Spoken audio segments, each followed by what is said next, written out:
The KWN News Winter Special starts right now.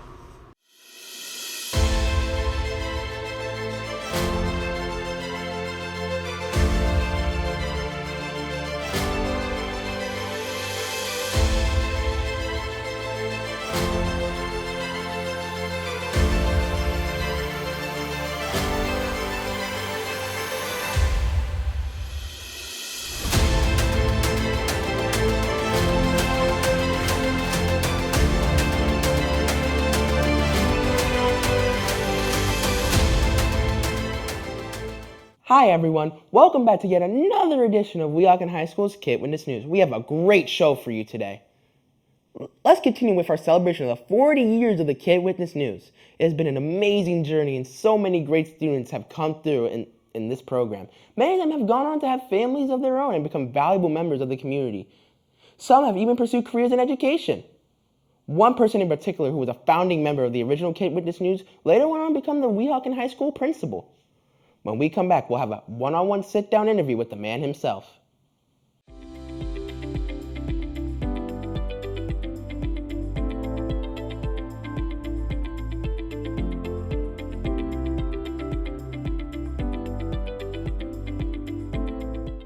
Hi, my name is Olivia Fanders, and I'm here with Mr. Frullo, principal of Weehawken High School and a former member of KWN. So I just wanted you to tell me, how did your involvement in KWN get started? Well, this is 1983, I believe. My dad was on the Board of Education at the time, and he came back from a meeting talking about how they were looking to kind of integrate the schools.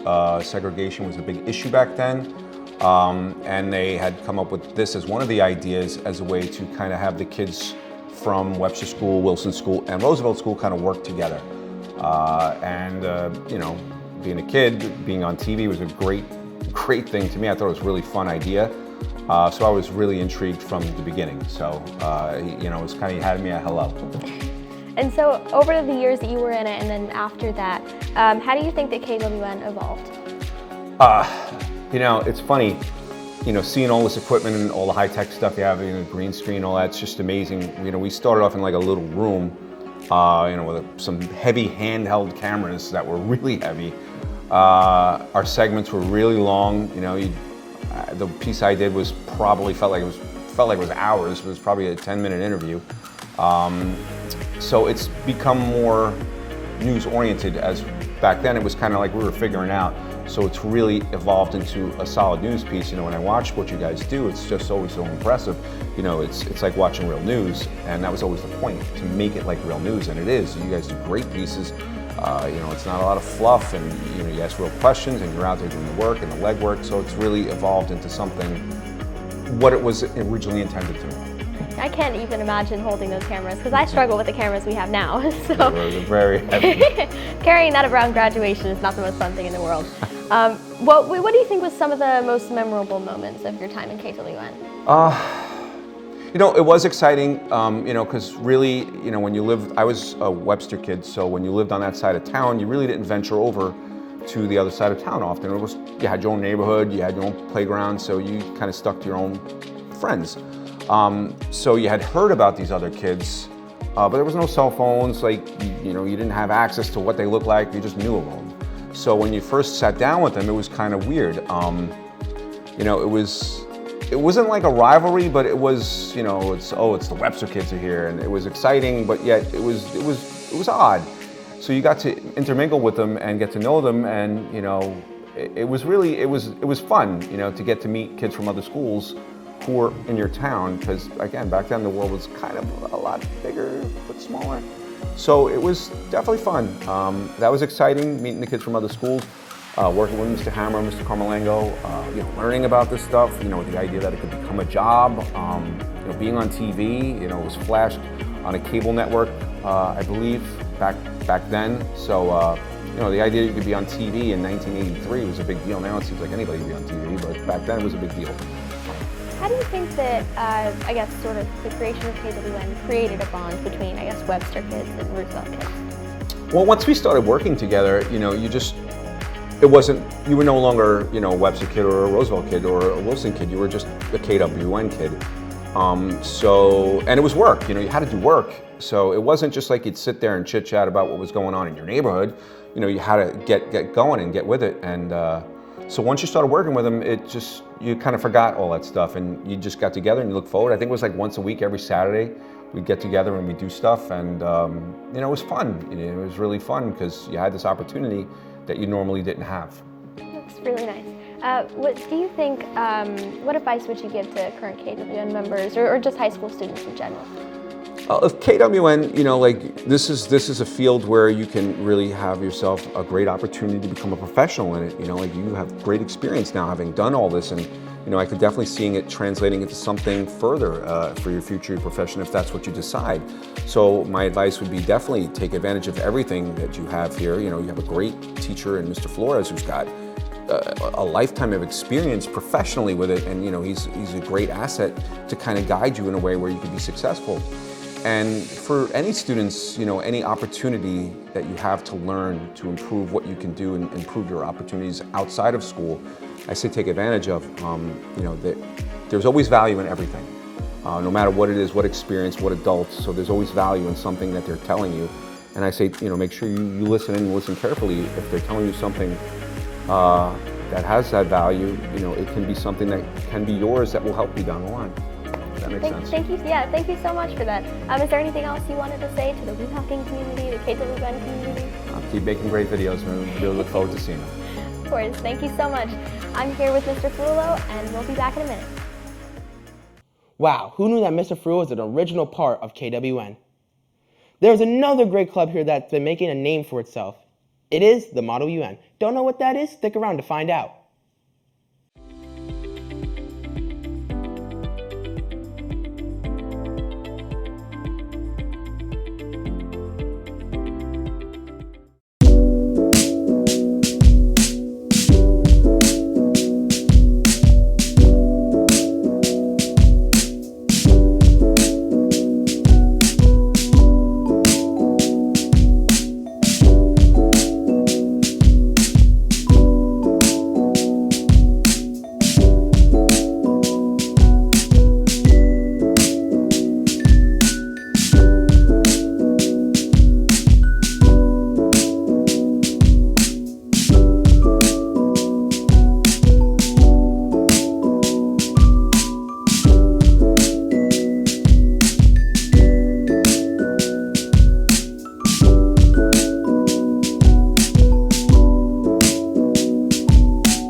I said it before and I'll say it again. Weehawken really has the best clubs. But let's not forget that Weehawken also has some of the best members of the community. It's one of the most memorable parts of Weehawken. When we come back from the break, we'll take a peek at an interview with Mr. Moya, a president and community member who just so happens to be in the broadcasting and cable industry. Stay tuned for this high-profile interview with our KWN senior producer, Morgan Britt.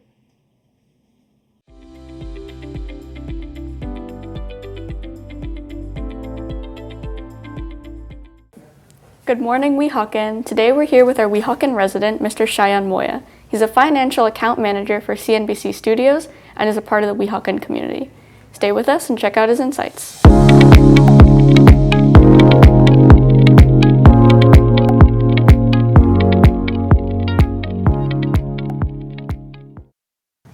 So, Mr. Moya, how do you feel being back at Weehawken? It's pretty a nostalgic feeling in a sense, because I haven't been back in so long, and just going into different classrooms, seeing teachers that I haven't seen in years, it just brings back old memories. Right, and in that conversation, what kind of influences can you say brought you to your career, or if not, what brought you into the media industry? I kind of fell into the media industry by accident. It wasn't planned. It just, an opportunity came, and I just seized the moment, basically. Right. And what can you tell us about the challenges that you had to overcome in your career? I think one of the hardest things that I have to say in my career was just not being complacent, right? Because anything in life, if you get too comfortable, you're just gonna sit back and not wanna achieve something bigger. So because the industry that I was initially in, I had to make such a huge leap to get into media. I really didn't have no experience. I barely watched TV.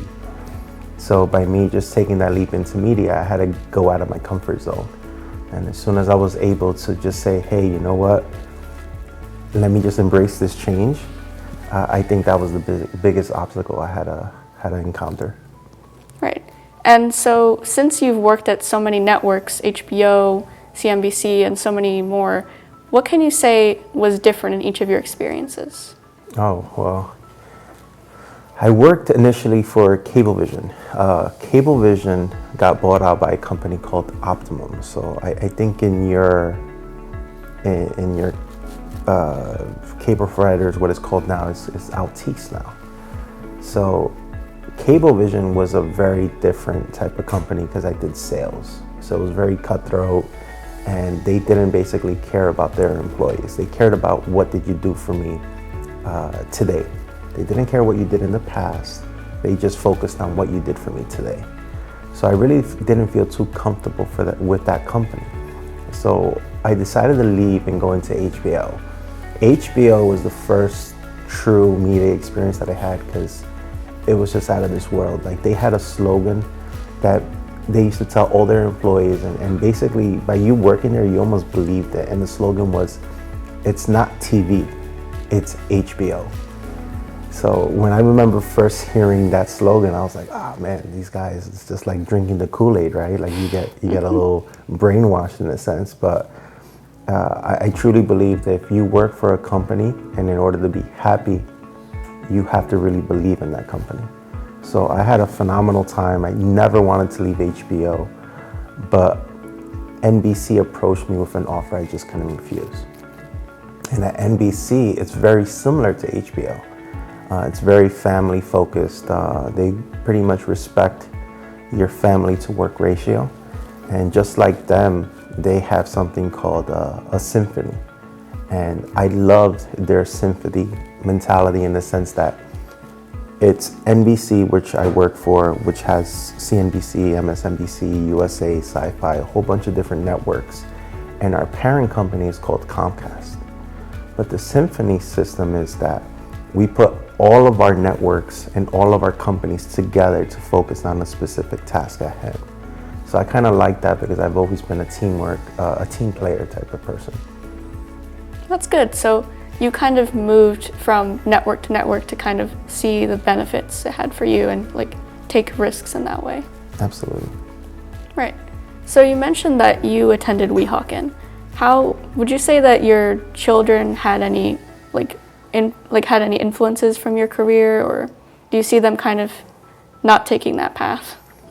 I don't see them taking this path. We have the Take Your Kids to Work, and my oldest son, this was pre-COVID, I actually had him do a setting like this. So he was on camera and he was reading the teleprompters and he liked it. He was nervous. It was actually pretty funny because he's 12 now. He must have been like 9 or 10 years old.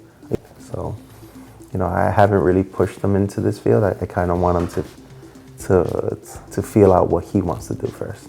So how would you encourage students in Weehawken that might be interested in this field? Like, what would be your advice for them to enter the industry? So it's pretty interesting because it doesn't matter what your career choice is. My advice would be for you and anybody else to make sure you maintain that relationship with your teachers, because it doesn't matter what happens. You saw me come in. I spoke to Miss Matos. Haven't seen her in years, but a certain situation happened. Yes, yeah. And I actually talked to my kids about something that she did for me. It's only until later on you realize how important, those things that your teachers did. You kind of realize how much they care about you.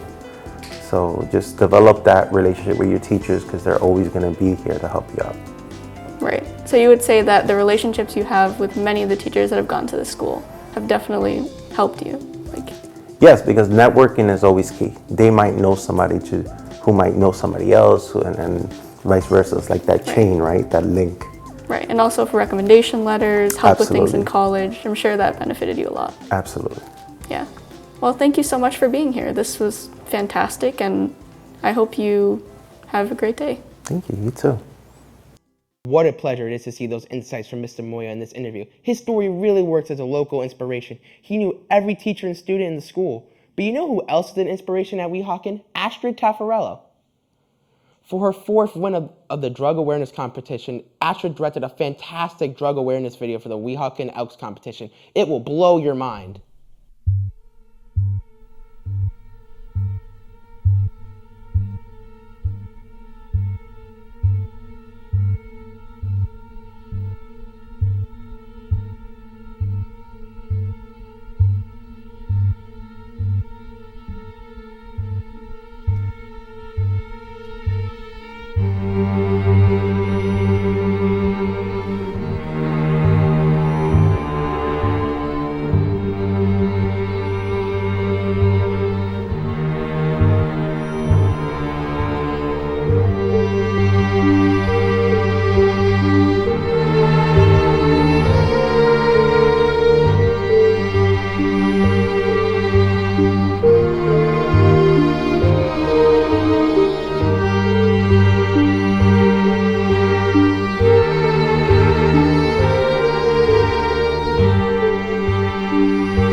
That was out of this world. The concepts of her videos are always so creative.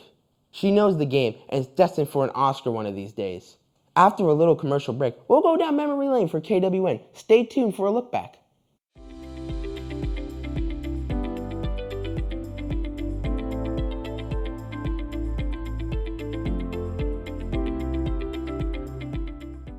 For the 40th anniversary of KWN, we'll do a throwback. Check out some of our club's best students way back when, 1984.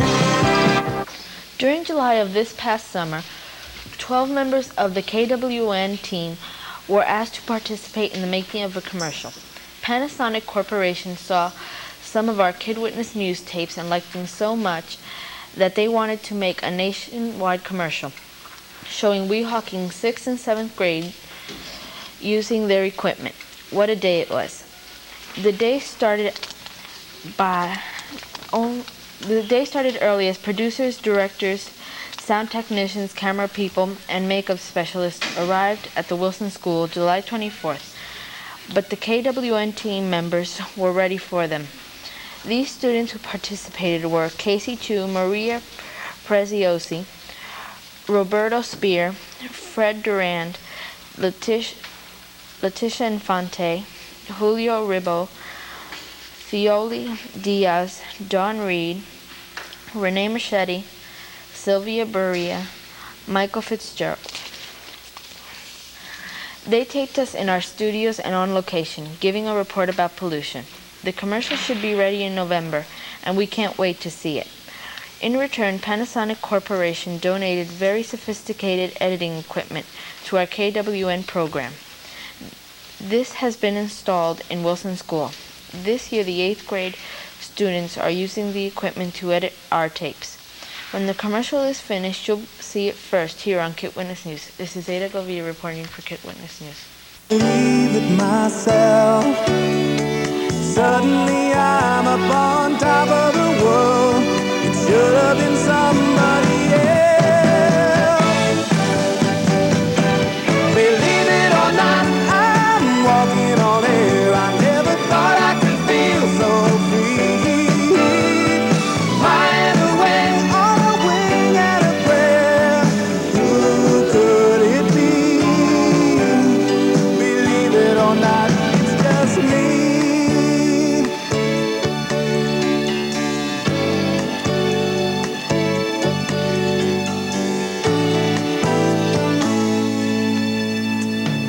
Just like the light of a new day, it hit me from out of the blue, breaking me out of the spell I was in, making all of my wishes come true. Believe it or not, I'm walking on air. I never thought I could feel so free, flying away on a wing and a prayer. Who could it be? Believe it or not, it's just me. This is too good to be true. Look at me, falling for you.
And now a word from one of the executive directors of Kid Witness News.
Well, that's all we have for our winter special. We really hope you enjoyed the show and had a ball.